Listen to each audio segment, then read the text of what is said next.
All right, there we go. Well, welcome to October.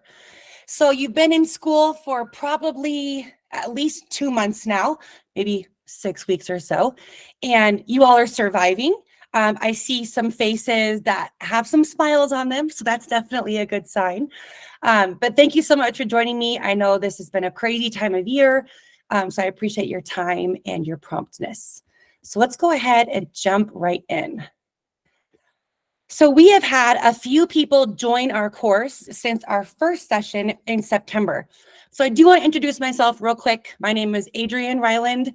I am the lead content developer and facilitator with iLearn Collaborative. We work mainly in Colorado, but we're now expanding all across the country and maybe even into Switzerland now. So that could be interesting. But my job is to work with people like you and to empower you with tools and encourage you. I spent 11 years in the classroom and then 2 years as an administrator, and now I landed in this role. And so I appreciate everything you do and hope that this course and this evening session is a great use of your time. So first things first, at the bottom of the screen is the link to the presentation, and I'll actually put that in the chat box for you as well, just so you have that. Because I'm a big believer in sharing everything, and I want you to have this resource, especially because it will work really well for our activity tonight. There we go. There's the link. You want to just copy and paste that. That way you can join in on my presentation. So when I'm referencing something or say, go back to this slide and take a look, you guys are able to do that. I'll give you a minute to join.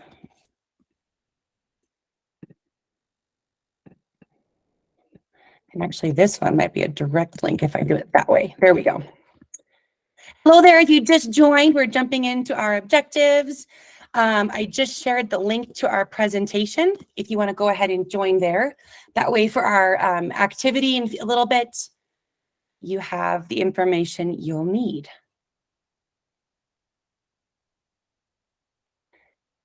So use that link in the chat box to join in.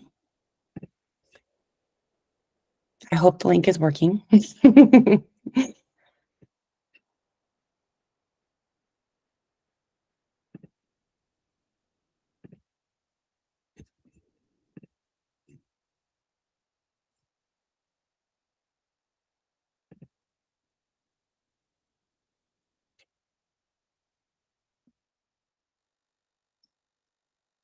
Does it show you on this presentation?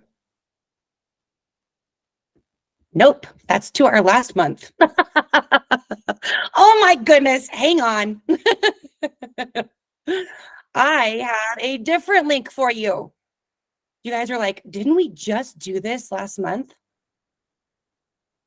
Yes, Mentor 1010. That's what I meant to type. Here we go. Nope, you're right, Becky. They should not.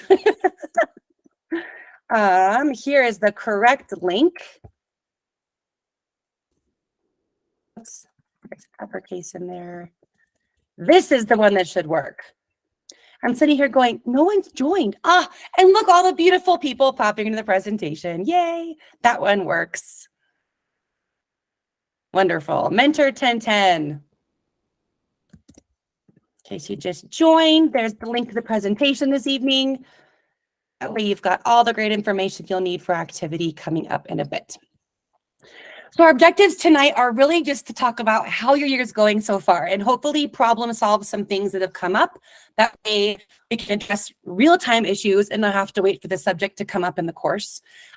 We are going to look at the 4 stances of mentoring. Now, if you have not gotten to the reading for this month or any of the topics, that's okay. We're going to do a review of those and then have some discussions. And hopefully when you do the coursework, it'll make that much more sense for you. And then hopefully you can apply those to your situation at your school. As promised, I will give you a self-care tip for yourself and your mentees, a tool to give your mentee, and then hopefully this tool is something you can use. I'm really excited about it. I've seen some teachers start to use it lately, and it's like the best tool, especially for new teachers, because everything is so organized. So let's go ahead and jump in. So I'm going to date myself here. Yes, I was born last century. I graduated last century, all that great stuff. Don't you love when kids are like, you went to the school in the 1900s? It makes it sound like you're like this ancient person, and we're not. So anyways, when I heard 4 stances, the first thing that came to mind was Karate Kid. Forgive me, that's what came to mind. So for our activity this evening, you are going to decide which Karate Kid stance you relate to most. Now, this is called Classroom Screen, and this is the tool I'll go into in a little bit. But at the top of the screen, you'll notice how it shows you how to vote. You'll go to joincrs.com and use that code, and then you get to vote. So A is this first picture over here. You're on the ground helping them as they struggle and fight to win in their classroom. B is you're moving forward. You're standing right next to them, making beautiful steps. C is you are celebrating a huge win or even a small win. Like they didn't cry when they went home for the first time. Yay, that'd be a win. And then that last one is you're in the wax on, wax off stage. You are really trying to start at ground zero with your mentee. So go ahead and use that joincrs.com, enter that code, and then you can vote. Ah, good. Very good. Got some neighborhood dogs barking. Hang on just a second. There we go.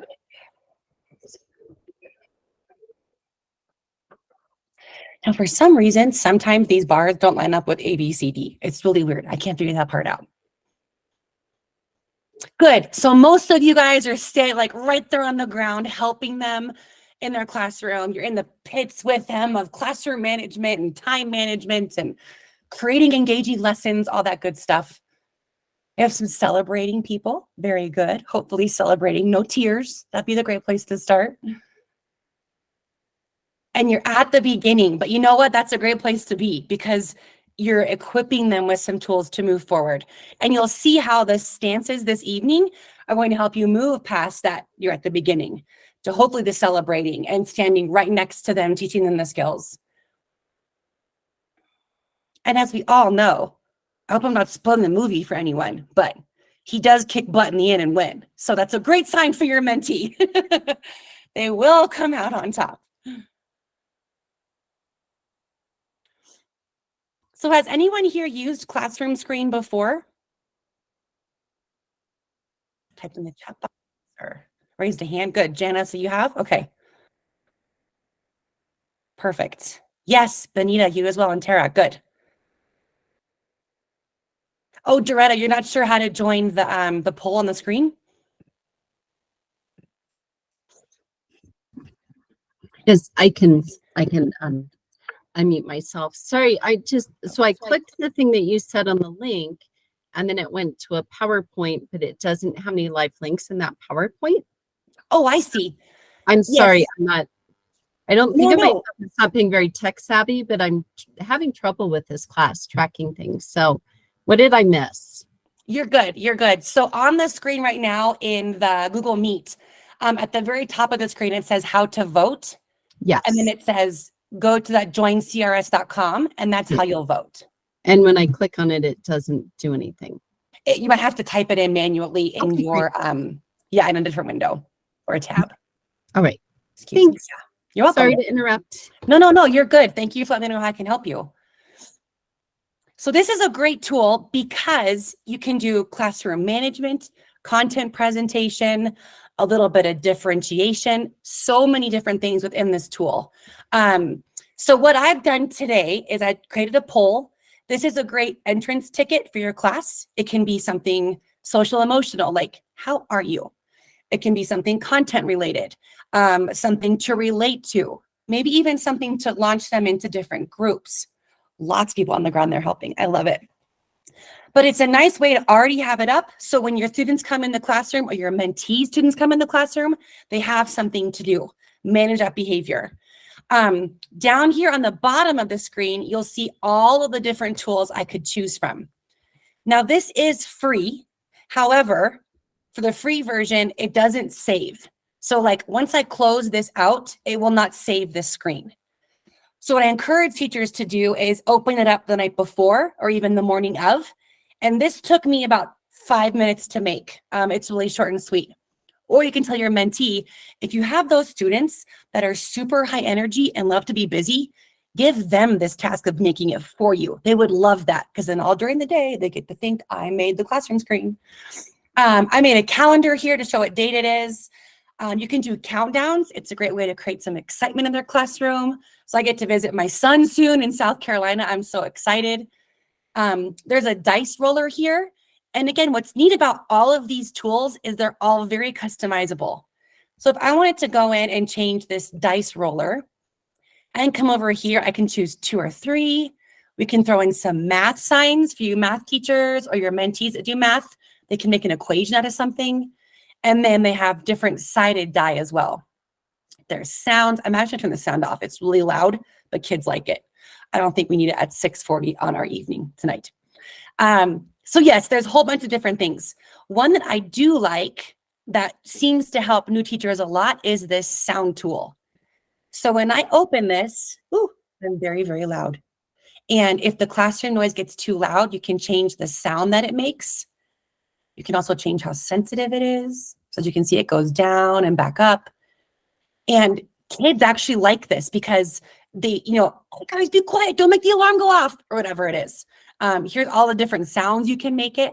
So it's a kind of a built-in classroom management tool to keep your mentee from always going, class, be quiet, or whatever it may be.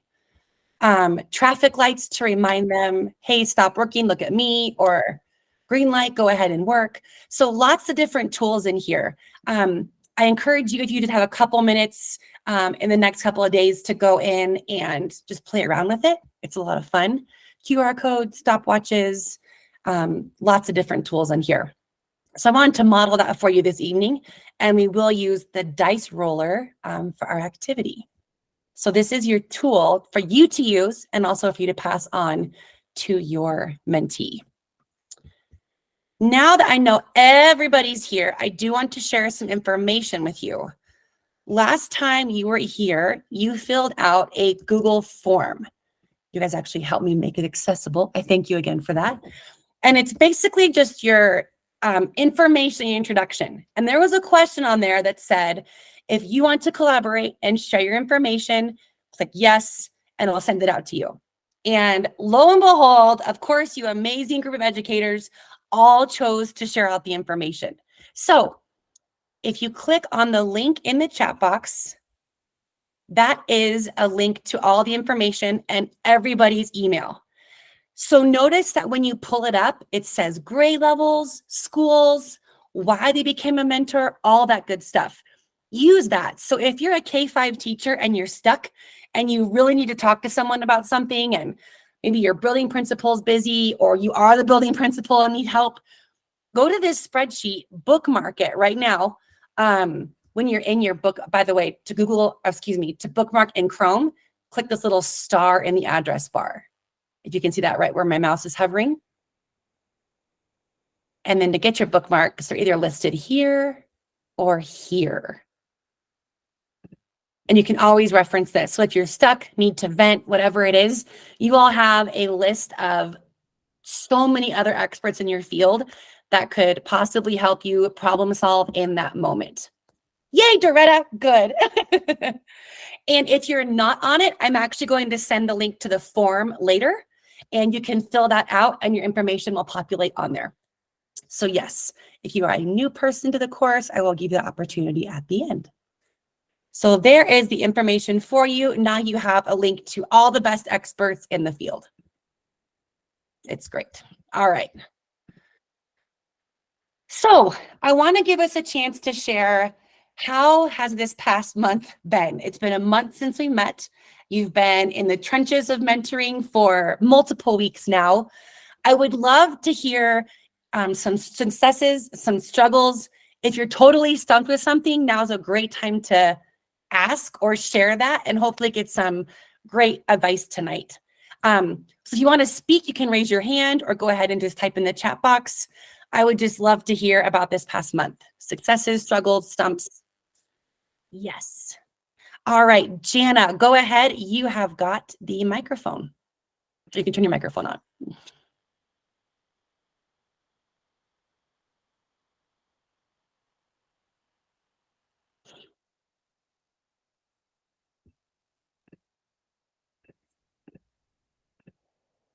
Just put that microphone button there at the bottom.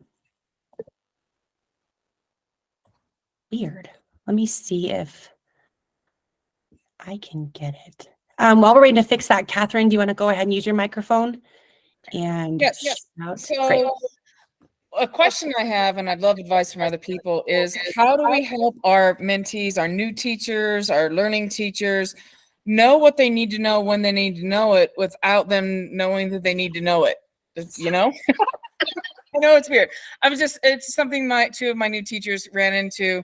They got so much information dump and the new teachers and all the start of school and all that there's certain things that they were given information about, but it got filed away because they didn't need to know it. And now they need to know it. And it's almost too late that they needed to know it because some things have happened because they didn't do things right because they didn't need to know it at the time. Ah, okay. So like, how do you know how to bring that information up to them without dumping all of it all at once?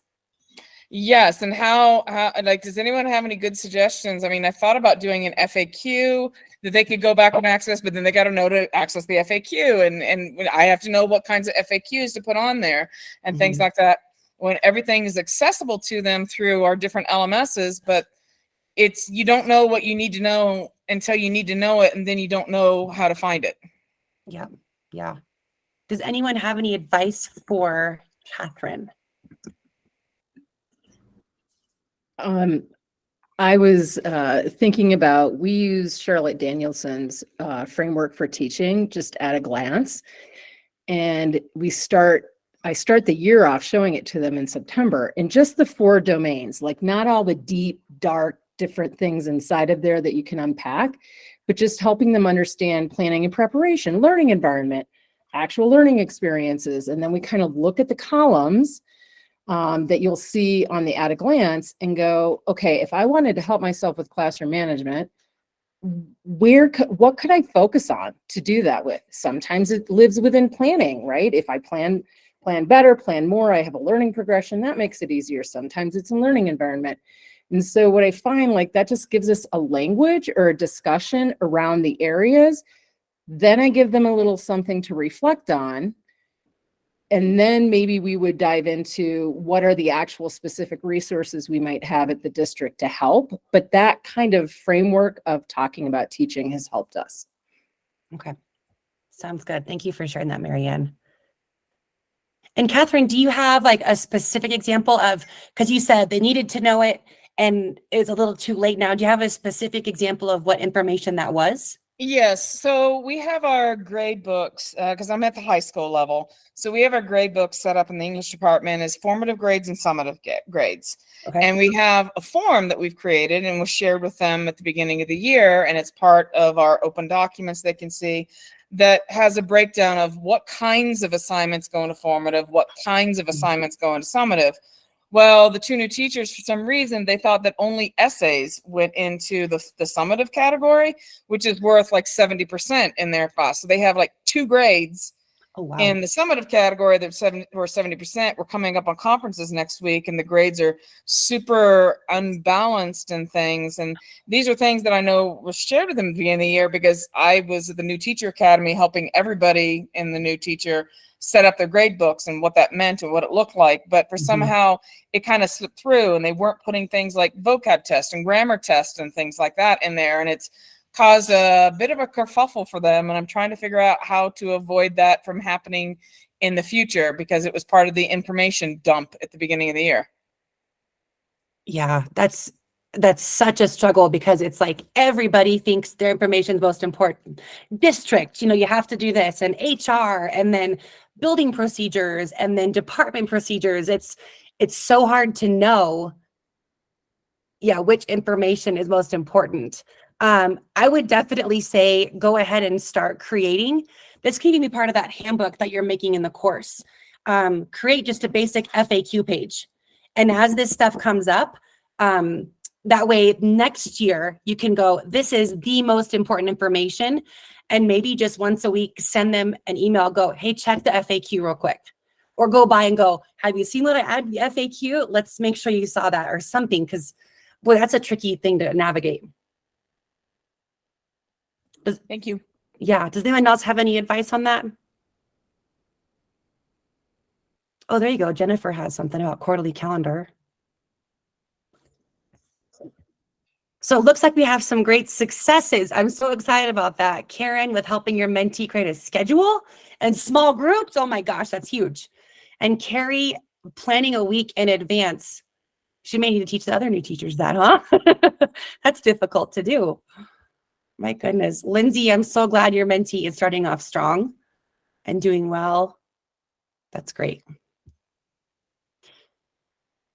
Julia, writing and math. That's amazing. And yay, successful PDs. That's amazing. Good, good.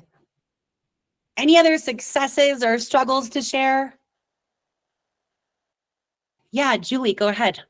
Okay, can you hear me? Uh-huh. Okay, so I have alternative licensure mentee, and she's part-time. So she watches me teach, and then she basically teaches the same thing with her own spin on it. And which is fine. I don't mind that. But I also feel like it's not getting her to independence. And so I don't know how to like kick her. I don't want to kick her out. You know what I'm saying? It's this sort of like, she's welcome in my room anytime. I'm totally open, but at the same time, like, it's not reality. Yeah. That's not, yeah. When to let them stay in the nest and when to kick them out, let them fly a little. Yeah. And and she has struggles too. Like, it's not easy even when you do that, but I'm like, well, you're not. I don't know. It's just different. Yeah, for sure. Anyone have any advice for Julie on that one?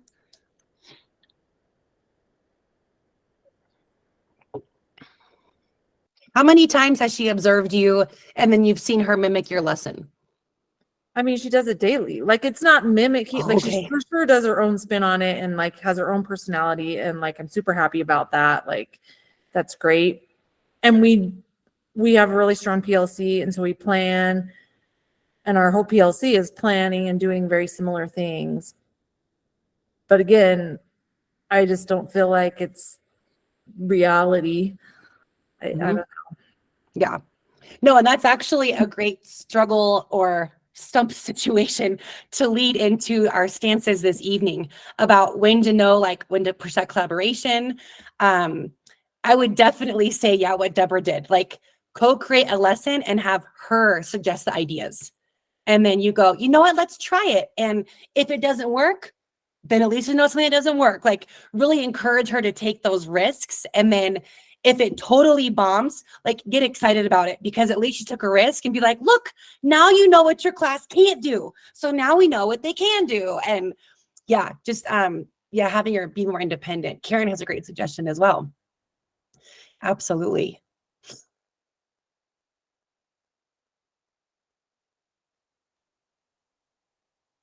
Cool. Man, Doretta, look at all you experts. I love this. Yeah, thank you very much. These are great. Awesome. Good. Katie, when you figure out, oh no, wait, who was it? It was Catherine. When you figure out how she got all of her kids so quiet on task, please share with us.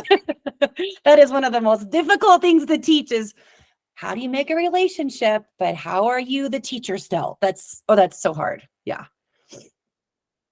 He and wife had a new baby to set us behind on some of his mentee goals. That's great, Katie. Slowly becoming more confident. Yeah. And there it is again, managing the students. It's so difficult. Oh, Dibble's benchmarking. Yeah. Audrey, that's so amazing to hear that it's that collaborative relationship already. That's wonderful. Good. Well, I hope this can be part of our session each time, just to problem solve in the moment and then share what's going on. Like if it's been an awful week and you're like, I am so lost and I feel like my mentee is back at square one. Like, we want to support you through that. That's what this group is for, is to make sure that we all know we're all in the trenches together. There's going to be highs and lows. And I definitely want to be the supportive person in your role, just to give you encouragement and let you know that even though there's valleys, it has to go up from there. Are there any questions about the coursework so far, or the course itself? And Doretta, if you want to stay behind, I'm happy to help you with some Schoology stuff. Or good, yes. Yeah, do you have any? Okay, let me get my last time I had my little button turned over. So yes, maybe we could talk a little bit at the end. I would say for me, like, just the Google platform has been a bit of a challenge. I mostly use Microsoft tools, and I'm familiar with Schoology, but there's some different parts that I seem to take a different pathway each time to get to. And I'm like, oh, there's an assignment I should have done. And then when I come back later, I'm like, I'm not sure how I got to that page. So that would be really helpful. I just want to clarify. So we have the book reading, and like for tonight, would you want that done before we meet, or read the chapter after we meet? It doesn't really matter. So I'm hoping that in my sessions, I can provide enough information to have a discussion. Sometimes it'll be directly about the unit. Sometimes it'd be something a little bit different. So there's no pressure to have everything done by the time we meet on these evenings. Okay. And then in Schoology, I'm going to ask it here, and then you and I can stay later if it's just a me thing. But it looks like there's a place with units, but I see unit 1 and unit 2, and then I see unit 6. And so do those upload as we go? And the same thing happened with the syllabus. I printed the syllabus, and it had a couple of things on there, and then it went straight to the end. So that part was a little confusing. And then just the difference between uploading an assignment or making a post. Sure. Because if we upload an assignment, other people can't see it to comment on it.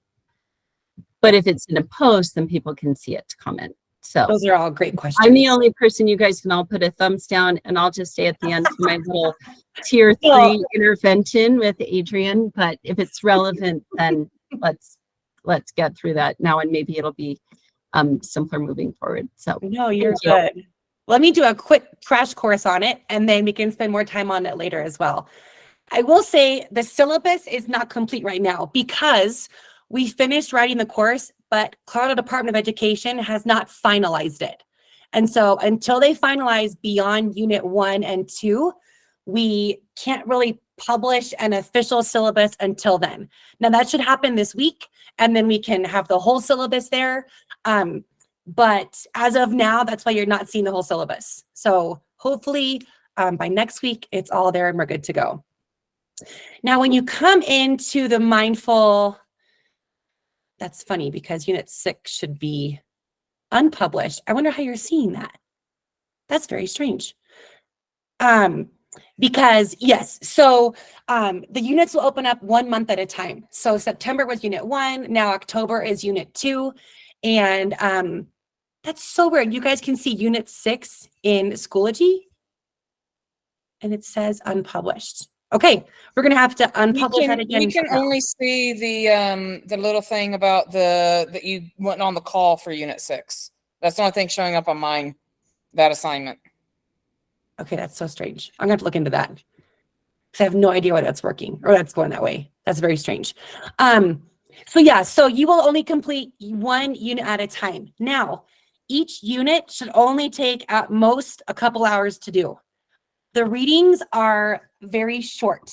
And here's the reading. So you're going to go into the book and read a bit of the background information, more like the practical, analytical side of what we're learning. And then when you go into the topic, it explores a couple more resources to stretch your thinking about that topic. So you're not going to go in and read, about Joe Schmo and basketball, and then go into the topic, and it's going to be summarized about Joe Schmo and the basketball. We don't want to re-summarize work again. We want to give you some reading and background, and then give you a few more resources to stretch your thinking, and that's how those relate there. You will not read every single thing in this book cover to cover. There's a lot of very technical parts of this. And CDE wants us to focus more on certain parts of it. So you end up reading about half the book and then exploring more of it through the course. Does that kind of help?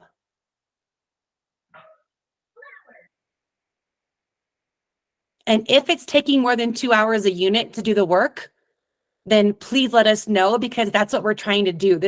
You guys are like the guinea pigs of this class. If it's taking more than 2 hours, we're going to adjust the units in the future. So please let us know that. Also, when you post an assignment, it's only meant for the facilitator to see. That's why no one else can see it. Discussions are the ones we want people to participate in and bounce ideas off of. So the assignments are just for you to do and for us to see, and then discussions are the ones that are more public. And then we can definitely dive more into that. Can you tell me where exactly to find what part of the text is supposed to read? Sure. So let's see here. So we are in unit 1. So when you come into any unit, you're going to click on this Mentor Teacher Academy Mindful Mentoring course content.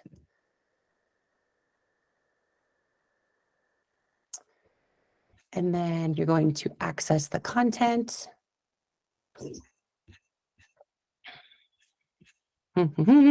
Continue.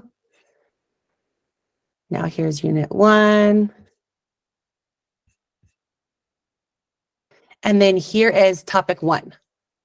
So at the very start of every topic, it'll say, please read the preface of the book. Or at the next topic, it'll say, please read pages 16 through 21. And that's where you'll see what to read. You can also click on this little 3-line thingy over here, and it takes you like to the whole course right here. So if I go right to topic 2, it'll say what I need to read before the topic.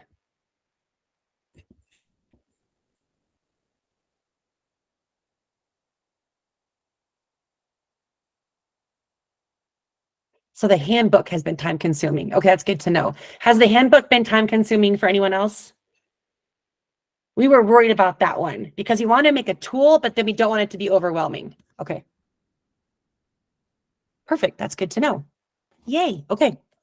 Thank you for that feedback. Okay. I'm not seeing where the page numbers are that coincide with the book. On my screen, do you see here, like before starting the topic, please read pages 2 through 3. That's in the handbook. That's in your book here, this book. Right. So yeah, But so like before on starting your this screen topic, is you the would go in handbook. and just read page 2 through 3, and that's all you read for the topic. Oh, okay. Yeah. Thank you. Yep, you're welcome.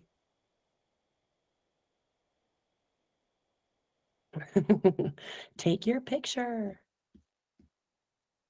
So Julie, each month is a new unit. So like unit 1 was topic 1, 2, 3, 4. That was all September. Now we're in unit 2 for October. So if I come back here, like this was all unit 1. That was September, and now unit 2. So I'm not seeing the Mentor Teacher Academy Mindful Mentoring course content for unit 1, but I see it for unit 2. So when I click into that, I'm just seeing 1.2, 1.1, 1.2, 1.3. I'm not seeing. You don't that see other this link course. here? Okay, that's good to know. Let me unpublish it and then publish it again and see if it pops up. Go ahead, refresh and see. I'll refresh. Yeah, thank you. Yep. And Now- if not, let me know. Do you see it now? Yeah. That's so strange how that happens. Okay, thank you. Yeah, and usually in unit 1, like setting up the handbook might take a little bit longer at first, but hopefully it gets a little shorter. But I'm definitely going to be mindful to watch how much time it takes. And hopefully it gets a little quicker. Good. I'm glad we took a moment to pause and go over this. And I'll definitely hang out at the end and go over what's in Schoology a little bit slower. If anyone's still having some struggles, or like you were saying with Google, how to submit things, I'm more than happy to hang out afterwards and go into more details. So one thing for me, I messed up with submitting the Google form assignment into the comments, which it looks like a lot of us did. So I realized I don't have a grade for it. Okay. So I didn't know if you had seen that a bunch of us had actually did it there instead. I did not see that. Yeah, I think quite a few of us actually put it This there. one right here, the When it's 1.2. on and everything. The one where we had to create. Yeah. So a Okay, lot of yeah. us put it there, I think. Yeah, okay. So if you can, go back and up here to the right, it should say submit assignment, and go ahead and resubmit it. Thank you. You're welcome.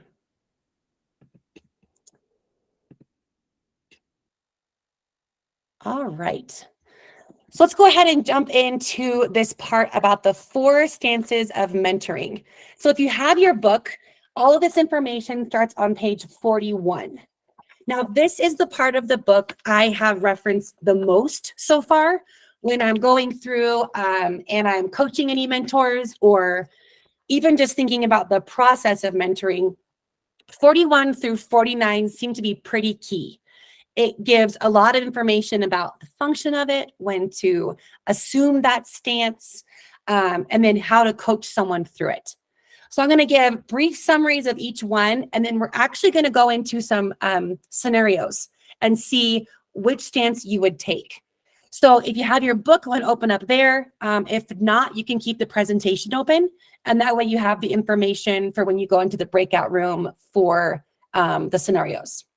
So the first one is calibrating. This is kind of the foundation of when you start mentoring. It really requires you to have some credibility about what you're talking about. And it's all based on standards. So this is a great place to start, because your mentees will be evaluated based on these standards. So the ability to use these, and if you see something in performance and then referencing a teacher standard, that's a great thing to do, because now they're going to start to see the relationship between their performance and what's expected of them. So like when they're saying, like the teacher that taught your student or your mentee how to write in math, why do I have to teach kids how to write if I'm doing math? Well, that's actually quality standard. I think it's 3 or 2, I forget. I can't think right now. I think it might be 2, where you have to teach math and writing in basically every content area. So to let them know, this isn't just because our school wants kids to be great at writing. It's because Colorado Teacher Standards actually require you to do it, and you will be evaluated on that. So this is basically just providing them with what they need to know as a teacher. Hopefully they learn this in their programs, but a lot of people come from out of state, or they have the emergency licensure program, alternative licensure program, all that good stuff. So calibrating is basically just showing information. You're letting them know what they're being held to and the standard that they should be teaching at, the proficiency level. Now, consulting is a great way to say you are Google for your teacher. This might be, I forget who was talking about it, where your teacher just copies you. I think it was Julie who was saying, like, you teach a lesson and then she puts her own twist on it, but she's not really doing her own thing. You're kind of Google for them. If they have a question about how to use the printer, just tell them. Don't go, what resources could you use? Don't use inquiry for this step. This is just supporting them. If they come to you and they're like, I have no idea how to lesson plan, then go ahead and give them some information about it. Let's start here. Or how do I put in sick time? I'm really sick today. Go ahead and give them the information. The danger with this, though, is you can't build that dependency. So once there's a point where they have the information, or they have enough experience to understand where to get the information, that's your time to move to the next stance. So consulting really is, they might be there right now, very foundational. You have that credibility still. But once you start seeing them become more experienced and learning how to do things, that's when you can kind of go hands off. And, I don't know about classroom management. And instead of saying, do this, maybe you could just say, well, what have you tried? Or what is classroom management to you? How have you approached it? Tell me how your students are acting, whatever that may be. So now you're putting the thinking on them. But for the foundational parts of it, you can just be a consultant. Just give them the information that they can move forward with or from. Now, these next two are hopefully where you all are starting to feel that you're moving now. Even though it's been a couple of months, they have 2 months of experience now. They have 2 months of knowledge of exactly who their students are, unless some new students have joined, obviously. But again, they have that experience. And this is where that cognitive challenge part begins, because now you're not giving them the answer. You're not telling them, oh, it'll be okay if you just, no. This is where the inquiry begins. Like I was saying, if they come to you and say, I have no idea what I'm doing classroom management. Well, what have you tried? Or have you thought about? Or even saying, have you considered observing this teacher in the school? Maybe it's their same content area or their same grade level, and then finding a way to make that happen for them so that they can observe an exemplary teacher who has that in common with them, or even observing you. I mean, you guys are all expert teachers if you're still in the classroom. Find a way or someone to support them to make that happen. But it's balancing giving them ideas with having them provide their own ideas based on their knowledge and experience. And this is a gray area because it really is up to you to determine, do they have enough knowledge and experience to understand how to solve this problem? And that might happen if you're asking them and you realize, oh boy, they really have no clue. Then you're going to jump back to that calibrating stance and start giving them some ideas to build on. The last one is coaching. And this is where we all want to arrive. And I think this is where all teachers stay. Because as educators, we want to constantly learn and stretch our ideas and our thinking. Basically, you want to move them from wherever they are to where they want to go. So this keeps in mind any goals that they've set. I think by now, most people have set their goals in Randa, and they've had that like professional vision of what they want for their school year. Keep that in mind as you're coaching them and remind them what their goal was. There was one teacher that said, I want to grade everything within 24 hours of submission. Now, wow, that's a great goal to have, but in reality, oh my goodness, that's hard to manage. So coaching them to achieve a goal, and then stretching their thinking and ideas. Have you considered students self-grading, students looking at the rubric and grading the work? Or have you considered A, B, and C? And what's great about this is all the thinking and problem solving rests on them, and you bring that out with them through questioning. Now, this is tricky because so many times you just want to jump in and, hey, so when I had that problem, I did this, or I know a way to fix that. It's so hard to do that. But if you know your mentee has the experience and knowledge foundation there, driving them to problem solve for themselves is really creating the independent learning and then getting them to become even stronger educators that don't need so much support all the time. So if you look at page, it's 49, it's a great graphic there, and it has all 4 stances. And it really emphasizes how there's a continuum there. You might be in the coaching stage and then realize that your mentee may have no idea how to appropriately implement an IEP. So now you need to go back to calibrating and consulting, and really teaching them, this is your teacher standard and this is how you do it. There might come a time where a parent issue comes up and they're not sure how to handle it. You may jump to coaching and have them draw on some experience from other parents, or go right back to that consulting, to provide them with some tips on exactly how to handle it. So it's this constant continuum of, when do I provide information? When do we collaborate and share ideas? And then when do I push that onto my mentee? And I forgive me if it wasn't Julie who was talking about the teacher that kind of does the same lesson as you all the time. This is that balance of, do you think that teacher is ready to collaborate and share ideas and begin to, okay, good, thank you. I didn't want to offend anybody by mistaking someone else.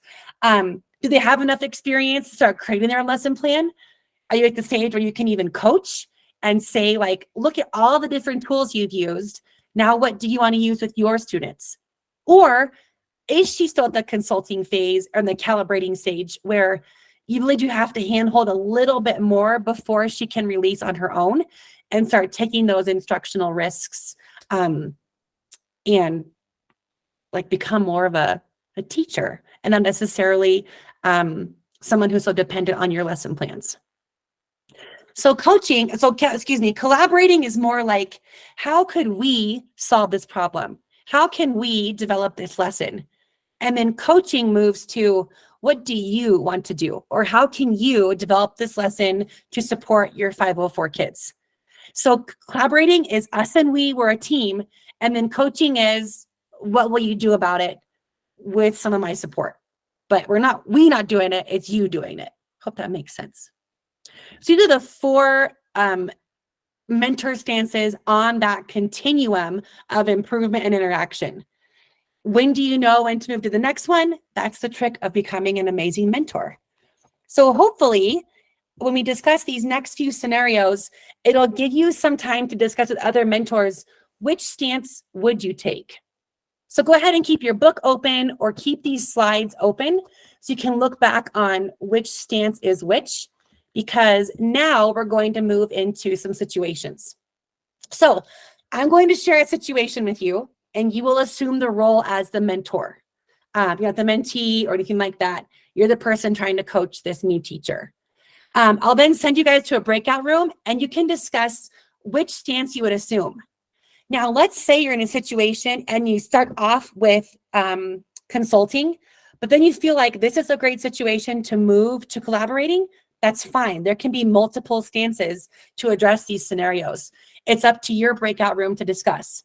And there really is no wrong answer, because while I provide some information in these situations, it's detailed but broad enough to where you all can fill in some blanks. So if you think there's something else going on behind there that deserves some attention, then when we share that out and say, well, we thought this mentee might be experiencing ABC, so we assumed this stance because of that. Another group might think, wow, we went in a totally different direction than that. That's okay. That's the beauty of this, is to start learning from each other about what thinking there was there and how you wound up where you were. And then we'll go back to our lovely classroom screen and roll the dice and decide which group gets to speak. So when you're in your breakout room, be sure to elect someone that's going to speak out if the group is called on. So we're going to start with just 10 minutes for this first one. If it's too much time, we'll do less for the next ones. If it's too little time, we'll do more for the next ones. So here we go. Here is scenario. Actually, wait, I should ask this. Are there any questions about this before we start?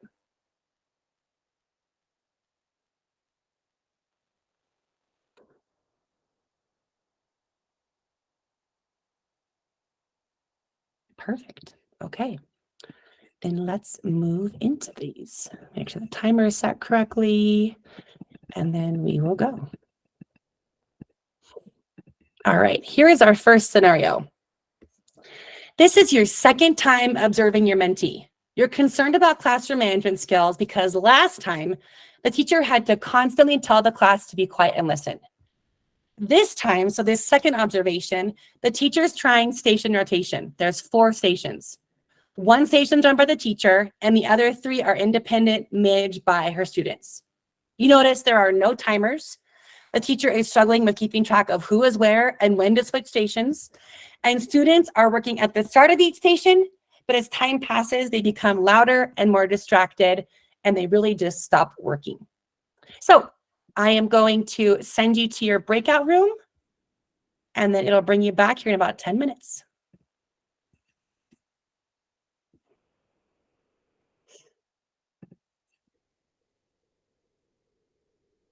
And there should be a cue on your screen about join this breakout room now. So Rhonda and Tina, if you guys need help with that, just let me know. Awesome.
Hi, Linda.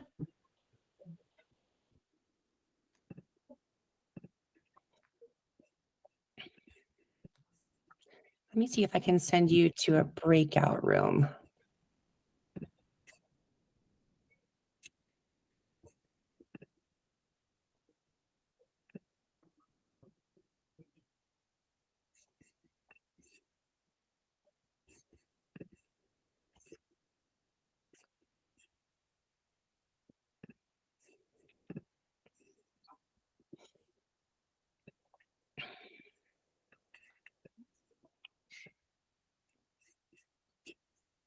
Linda, can you hear me?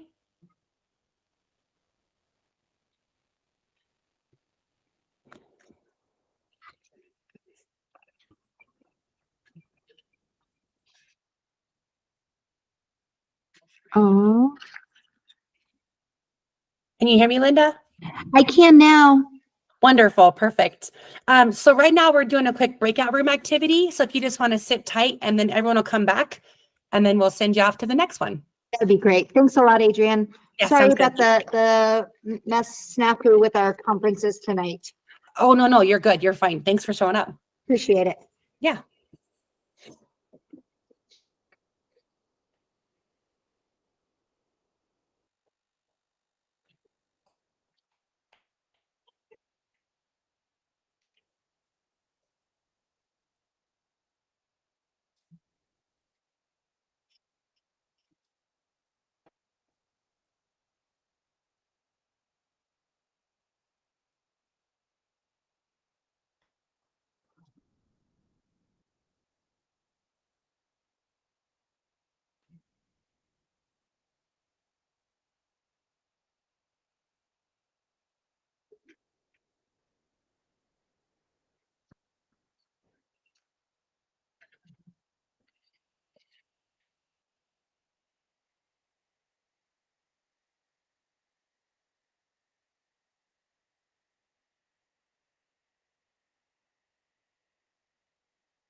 So Linda, in the chat box, I just put a link to the presentation.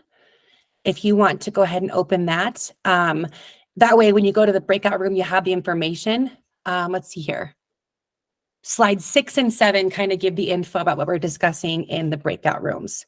And if you feel comfortable, or you don't feel comfortable speaking up or anything when you're in your breakout room, just listen to the conversation and it'll really help guide your thinking with all that.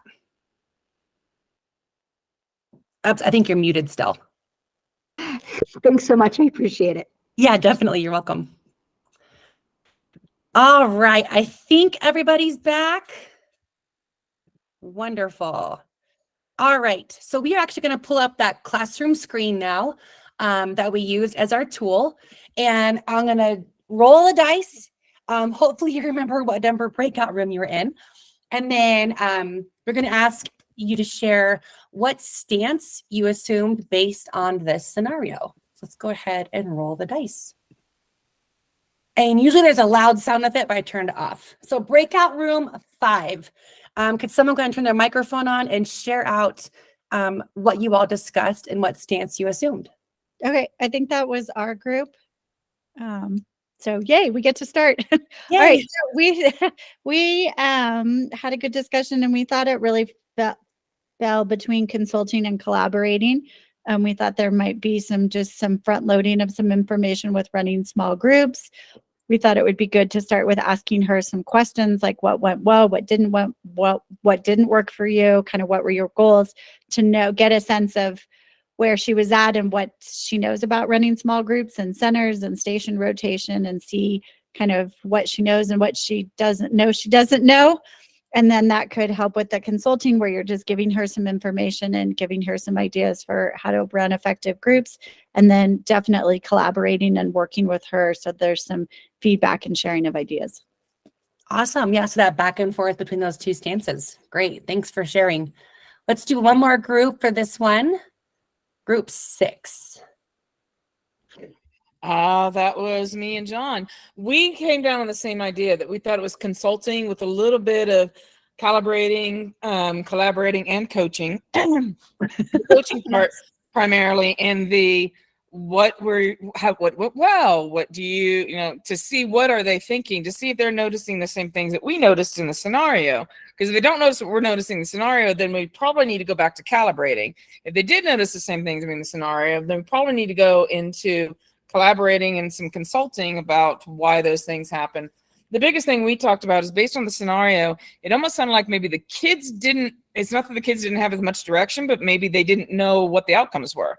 So are the outcomes for each, go away dog, are the outcomes for each of the tasks that were student led, were those clear enough to the kids so they knew what to do and why they were doing it, so that when the teacher did know to change the stations, that the kids had accomplished what needed to be accomplished? Did they know what they needed to do? Sorry, my dog is all over me.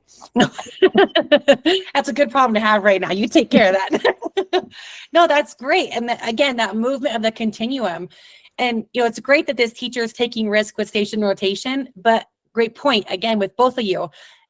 Do they know what they know and they don't know? And did they just have this like mentioned in a class in college and they thought, I can't wait to do that, with no real direction? So then that would put you back to that calibrating and consulting. Awesome. Okay, in the chat, let me know, was that too much time, enough time, or too little time? That way I know how to gauge this next breakout room. Okay.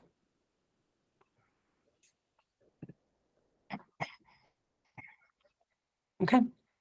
Let's go ahead and try about, let's do 8 minutes this time and see. This one's a little bit trickier. This next one is. Okay, so here we go. Here is, whoops, I'm messing up my screen right now. I apologize. Here's the next scenario. So your mentee asked to meet with you, talk about something. When you meet, they break down from stress and frustration. They cannot find enough time to plan lessons. So they're using the same strategies over and over again to save time. Julie, kind of like your situation, but not a little about the stress. The mentee is frustrated with time, students aren't engaged, and they're afraid they're going to get a bad evaluation because, quote, I can't do anything right. This is going to be so much easier than it is. How can I do something new every day when I don't have any free time to plan? Oops. So let me go ahead and open up those breakout rooms. Actually, let's do a little bit less. Let's do 7. It's the next one that's a little bit trickier. Because when you get a stubborn teacher in there, ruh-roh. All right, here we go.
All right. Looks like most everybody should be back. Coming back. Couple more. Perfect. All right, let's go ahead and actually, can you let me know, like with the emoji thumbs up or something, were you with different people this time? Okay, perfect. Good. So then it worked. Yay. All right, let's go ahead and roll the dice. Breakout room number 1. What stance or stances did you all assume? Whoever the speaker is.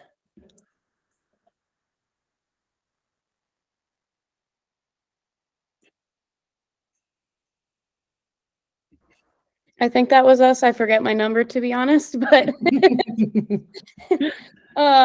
we kind of went with consulting, really breaking down the most important parts of all of the things that you need to do as a teacher, and just focusing on prioritizing what is most important at this moment.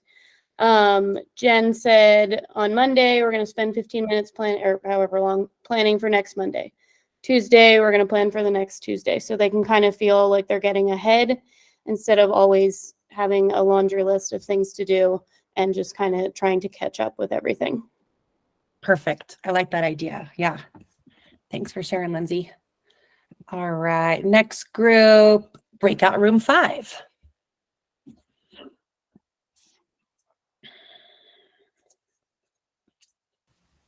Okay. So sorry, that was me. So we kind of talked about that it's kind of that we went between it's consulting and collaborating. We are offering them some information, ideas, and resources, but we're also giving them some information and ideas and co-analyzing the problems. We talked about that this teacher just needs some reassurance that sometimes doing the same thing every day, especially in elementary, is a good thing. We rely a lot on procedures and sorry guys, what am I thinking? Procedures and just doing the same thing every day. So that we need to reassure her that maybe she is doing the right thing and not to assume that what she's doing is wrong. Yeah, that's a great point. Just like, like you're doing just fine. You're not going to be this master teacher within a week. So yeah, that's a great point, Courtney. Awesome. Did anyone assume any different stances from that? Anyone coaching or anything like that? Oh, perfect. Catherine, what was your aha moment for your group? So this is something I've been using for several years. It started with my GSA group, and then I also use it with teachers. I used it today with a teacher. When they come in and they're in tears, Amanda in our group pointed out, they're at that point, they're beyond the coaching, collaborating phase.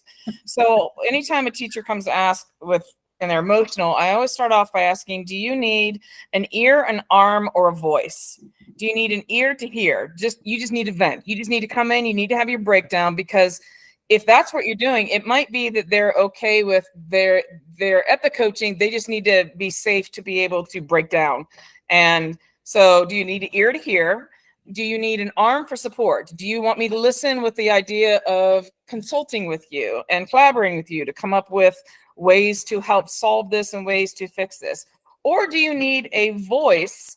As in, do you need me to speak with you and for you? Do you need me to help you go find other people who can help you? Go talk to the administrators about maybe cutting down on how many IEP meetings you have to attend in a week. So it just helps contextualize, and it also helps contextualize for me how I need to listen to them. Am I just listening with a sympathetic ear? Am I listening to solve? Those kinds of things. Like we joked about men. Men always want to solve the problems, but sometimes you want to be heard that you have a problem. Oh, I love that. Do you need an ear, an arm, or a voice? That's so great.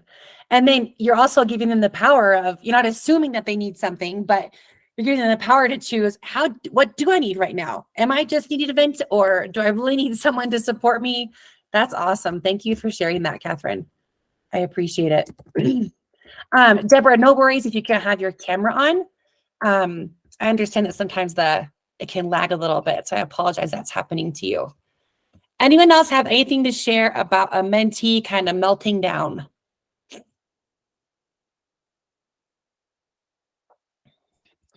And then let me know now, was that too much time still? Just right? We just have one more scenario left. Looks like Linda's trying to say something, maybe. Oh, yeah, Linda, go ahead. Yeah. No, I'm sorry. We had conferences tonight and my teammate was leaving and just checking to see if I'm setting the alarm. And sorry, so I was waving her on. Sorry. Sounds good. Awesome. Thanks for looking out for each other. I love it. Cool. All right. We'll do that much time for this last one. So this one's tricky. I was actually just observing some teachers last week and this came up. It was complete chaos in the teacher's classroom. So you observe your mentee today and notice they're becoming more of a friend than a teacher to their students. The kids are cracking inappropriate jokes, they're loud, and the teacher isn't doing much teaching. So the teacher will talk for a few minutes and then send the students their computers to complete work on their own. When you meet with them to discuss your concerns, the mentee gets upset with you and says, quote, "I thought you told me to build relationships with my students at the beginning of the year. They love me. What did I do wrong? They get their work done eventually." Dun, dun, dun, the plot thickens. Okay, here we go. I got the timer. Make sure that's set right. And then I'll send you off to your rooms and then we'll come back and share and then wrap it up. There we go.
All right, welcome back.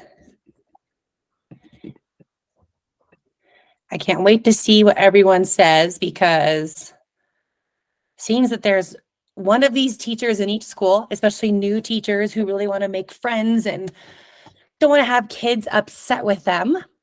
So let's go ahead and roll the dice and see which group will share. Breakout room 2.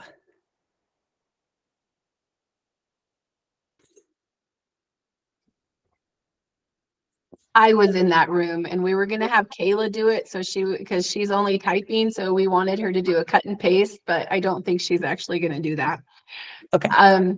So I'll speak. I believe I was in 2. I hope I was, but it's been a long day.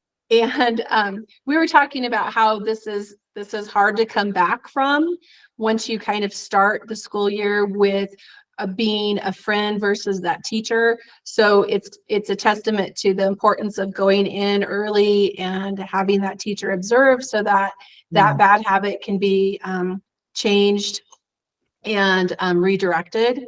So we were talking about maybe coaching would be a good where you're going in there and you're offering that advice. And I kind of thought calibrating too, but I think we could probably argue any of those. Yeah.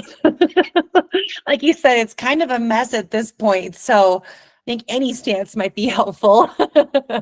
That's so tricky. All right. And we already did 5, like 3 different times. Come on, dice. 3. There we go. Breakout room 3. Oh.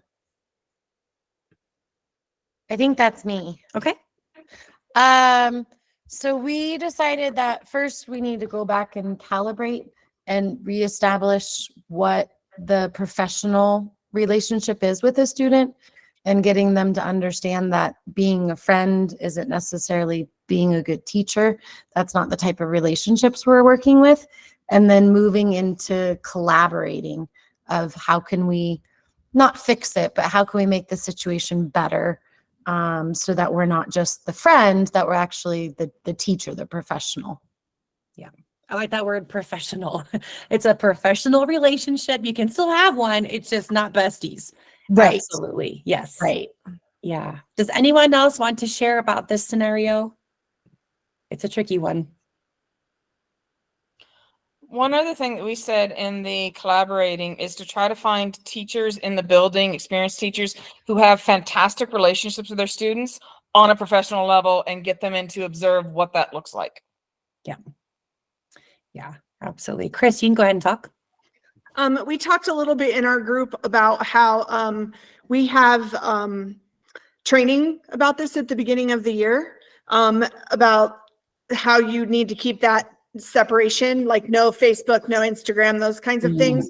So if you're feeling a little bit uncomfortable about having to broach this subject, it's easy to go back on your policies, go all the way back to the beginning and say in our teacher handbook, this is what we do and this is why and this is how we keep those things. And sometimes that helps having to say those things to somebody. Yeah. It takes it off of you and puts it on the district. Yeah, exactly. It's not your feelings about how they teach. Yeah, it's policy for sure. Thank you for sharing that, Chris. Anyone else want to share about that last one? That'll move us into the next coming units where we talk about tough conversations, because those will start happening once teachers become more comfortable with their practice right now. Yes. So real quick, your self-care challenge the next month. Last month, it was hydration. Make sure you always have water or tea or Diet Coke, whatever it may be on hand, just so you're taking care of yourself. But now I want to encourage you and your mentees to have a mindful moment at some point in the day. So let's say that's the beginning of the day when they first arrive at school. That can look like you answer 2 questions. How do I feel and what do I need? So if they come to their classroom and they feel anxious and a little hangry, what do they need? They might need a snack and then just accomplish some small task of setting something up or something. Or at the end of the day, how do I feel and what do I need? If they're feeling completely exhausted and overwhelmed, they might need a Starbucks on the way home, or they might need to text someone and just say, I had a really bad day. Can we talk for a minute? So it's helping them identify their feelings and then what they need to do about it instead of getting stuck in frustration or anxiety or exhaustion. It moves them towards having a solution for that. And then the tool for you to use or to share with your mentee is that classroom screen. The link is on this slide. And again, it's free, but it does not save. So you do have to like recreate it each morning or whatever it is, but it's super quick to use. And it's great. There's so many different solutions for classroom management and content presentation. So we accomplished our goals of analyzing the 4 stances. I hope you enjoyed getting some time to discuss those with each other. And I just want to launch you into this next month. Hopefully you get a fall break coming up soon after conferences or even just a weekend to go look at the leaves. Whatever it may be, I hope that this next month is great. And I look forward to seeing you all again in November. Here's just some fun ways. Hopefully one of them makes you smile this evening. If you do want to stick around to go over some Schoology details again, go ahead and do that. Otherwise, have a wonderful month. Thank you so much for your time and energy. Oh, Becky, yes, I'll give that to you too.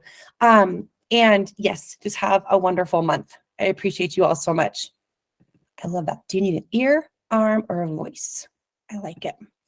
Let me send the form out real quick. So to anyone that is new to the course and didn't get to fill out the form, there's the link right there in the chat box. You all are so welcome. Thank you. I'm glad you enjoyed the breakout groups. This is my favorite meeting of the month. Don't tell anyone else, but this is my favorite. I enjoy working with you all so much. All right. Happy, is it Tuesday? So happy Wednesday Eve. Yes, Marianne, thank you so much for coming tonight. Have a great evening. I will go ahead and launch into Schoology to make sure everyone's okay.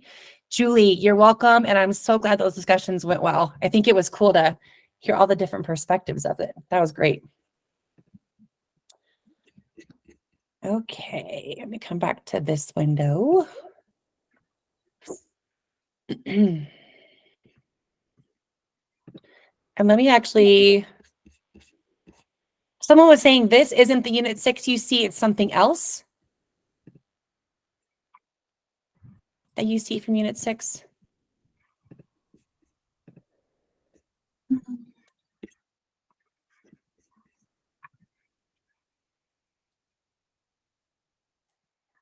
Okay. I do want to say, Doretta, whenever it says like for the handbook using Google Docs or Marianne, you don't need to go back. You're good. Just start from now. Start from October. Anything in Google, you're more than welcome to do it in Microsoft as well. Okay. Yeah, if you're not comfortable with it and you feel more comfortable with something else, by all means use that. Okay, it's all right. I mean, it's good to have hard things to learn. So okay, I just want you to become I'm helping overwhelmed or my anything. brain by learning something hard, but just the formatting, especially like the handbook, was really tricky for me on Google because I just am not used to it. So anyway, thank you for taking the time to show some of these pieces. My last time in the classroom, I'm a coordinator now. So my last time in the classroom was May 2020. And then we went through all those online, like, how do you do classes online? And then I stopped working in the classroom. So our first class was like, wait, Schoology, I haven't uploaded anything on here. I've only like read stuff. But so thank you for taking a little bit of time. And that's good advice. Maybe we do this next time. I can like right when you log in, have a video of like, this is how you navigate the course and what to expect. Mm-hmm. And then for the handbook, I can definitely pre-format something, especially to start off with. And that way you can just plug in from the beginning and go from there. So that is a great tip as well. Jennifer, you got the second edition. That's totally fine. And it's it's pretty different. I'm finding. Like, is it really? It doesn't have calibrating listed. So it has coaching, collaboration, and what the other, but didn't have calibrating. So I'm like, I don't know what even that is. So I'm not sure if I need to get the other one or if it's going to be like the page numbers are always different. So I'm not sure what I should do. Use it for another unit. And if it's totally off, here, let me make sure you guys have my email as well. Let me know. Okay. And we can figure something out. And then also for any of you guys that are on, here's my cell phone number. Feel free to text or call if there's anything that ever comes up. I am more than happy to help you as time goes on. This is my job, is to support teachers. So yes. Okay, awesome. So yeah, so hopefully going over earlier, just talking about in each unit, how you click on this mindful mentoring course content, and that's how you can access the pages to read and the different assignments to do as well. Gives you some more information about that. And then unit 1 has a lot to it. Other units will not have this much to it. Maybe there's just like 2 or 3 assignments. Unit 1 was just longer because we're just establishing the year and getting started. So yeah, the other units are a little bit shorter. But thank you for the advice on letting me know that this is taking a little bit longer than we thought. So that's good to know for future units. Are there any other questions I can help with right now with course navigation or? Mine's kind of a silly thing, but on resubmitting that assignment, it keeps popping up on me because on the I've never made a Google form before. That was my first one. So you just copy the link, right? Yeah, let me and then you put it in submit assignment, but it keeps popping up must submit a file. Oh, really? Yeah, so I don't, and I'm not good with technology, so you know what? So COVID do you kind of have forced that one Schoology? on me. Yeah, Huh? do you have Schoology pulled up right now? I do. Okay, so go over there and click on submit assignment. Okay, I did. And then on the top, are there tabs that says like create and then file and that? It says upload, create, and resources. And I got, yeah, they all upload, create, and resources. So go to create. Create. And it should just be a text box. Oh. And then you can paste it there and that should submit. See? I need to put that in the instructions. Okay, so for that assignment, I will put that in the instructions. Okay, so now I have submitted it to the proper place. But awesome. Like I said, there was a lot of us that submitted it in the comment box. So now that I know the difference between assignment and discussion, although I should have got it. Duh. No, you're good. You're good. We're all learning here, Carrie. That was a great question. Thank you for bringing that up. Okay. I will put that in the instructions. All right. Thank you. I think I'm caught up now. Yes. Have a good month. Yes, you too. I'll see you guys soon. Thank you. Any other questions or any support I can offer? No, that was very helpful. Thank you for taking some time on that. That course content one that you showed, I had never seen that before. And then I found it in there. So I'm going to make a little note to make sure I check that. So I've been doing the next, like starting at the beginning and just going through next. So yeah, that was super helpful. I really enjoyed the class, and the breakout sessions were fun because we got to actually talk to some different people instead of just seeing their letter. Yes. Awesome. Good. I'm glad that worked out well. I was hoping that'd be beneficial, and just to talk with other people in your role. Like you guys don't get to do that. So good. I'm glad you enjoyed it. That was nice. Thank you for giving us the extra time. Yeah, definitely. You're welcome, Doretta. Have a great month. Yeah. Okay. Hi, Chris. Bye. Have a great month.